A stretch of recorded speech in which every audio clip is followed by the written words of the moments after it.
Mahat alir boyo tempat tolak berdiri, meraih ridho berkah kiai. Berjuang untuk nahdin riida ulumuddin, itulah nasihat Mbah Abdul Karim. Dari seluruh penjuru Nusantara, kami tegak dan kokoh berdiri. Bukan karena pujian, bukan karena sanjungan dari Maha Santri untuk negeri.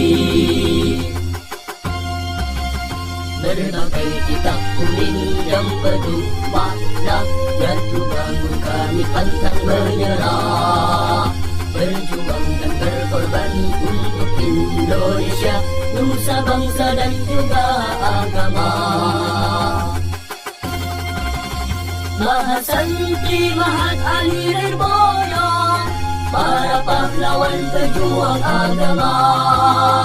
Maha Santri Mahat Ali Lirboyo, penjaga benteng Islam Nusantara. Jaga NKRI harga mati, pedoman Maha Santri. Berkah dan doa para kiai yang selalu dinanti.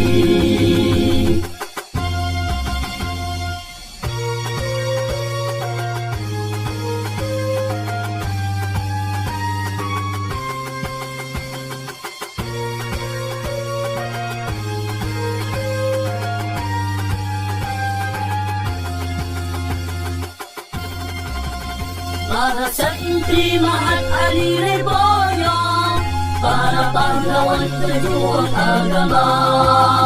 Maha Santri Mahat Ali Lirboyo, penjaga benteng Islam Nusantara. Jaga NKRI harga mati, pedoman Maha Santri. Berkah dan doa para kiai yang selalu dinanti. Semoga kita selalu bersama, berkhidmat penuh bangga, menjadi Maha Santri Lirboyo. Masa depan bangsa di tangan kita, masa depan bangsa di tangan kita, masa depan bangsa di tangan kita.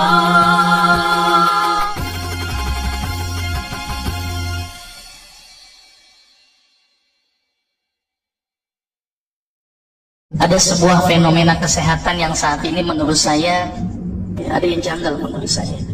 Bapak perhatikan sekarang, dokter makin banyak, klinik makin banyak, rumah sakit apalagi. Seharusnya dokter semakin banyak, orang sehat harus gimana? Harus banyak. Tapi apa pada kenyataan pada saat ini?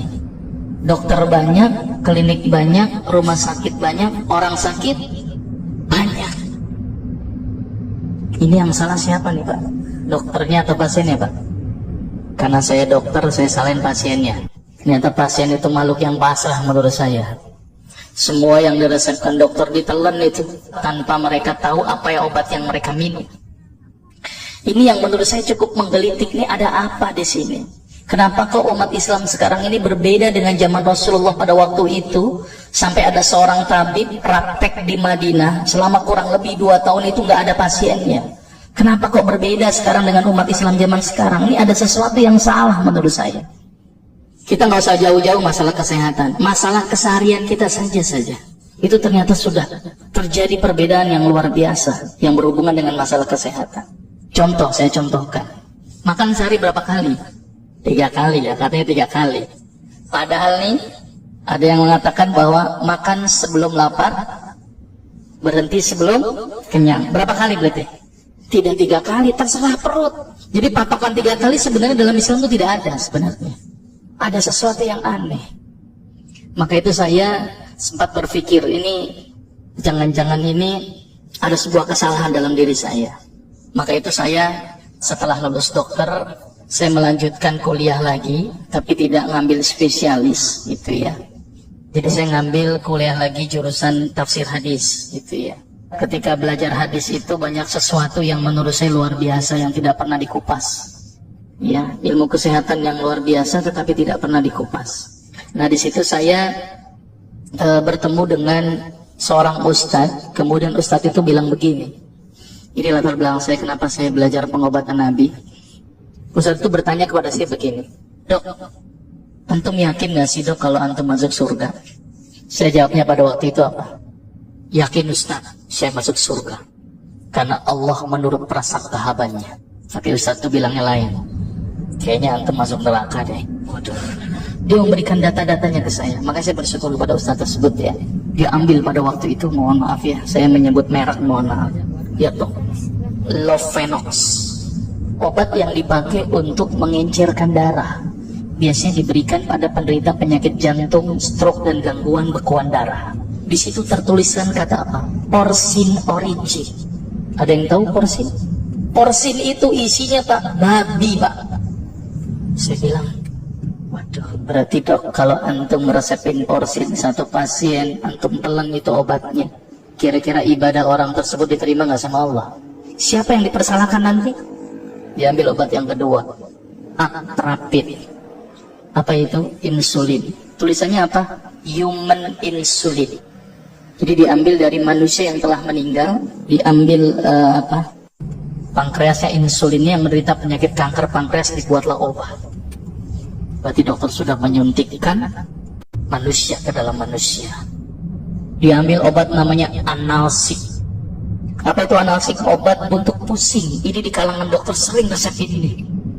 Isinya apa? Antalgin dan diazepam. Makanya kalau orang minum obat ini pasti ketagihan, saya yakin. Karena kenapa? Karena mengandung diazepam. Diazepam itu apa? Narkoba.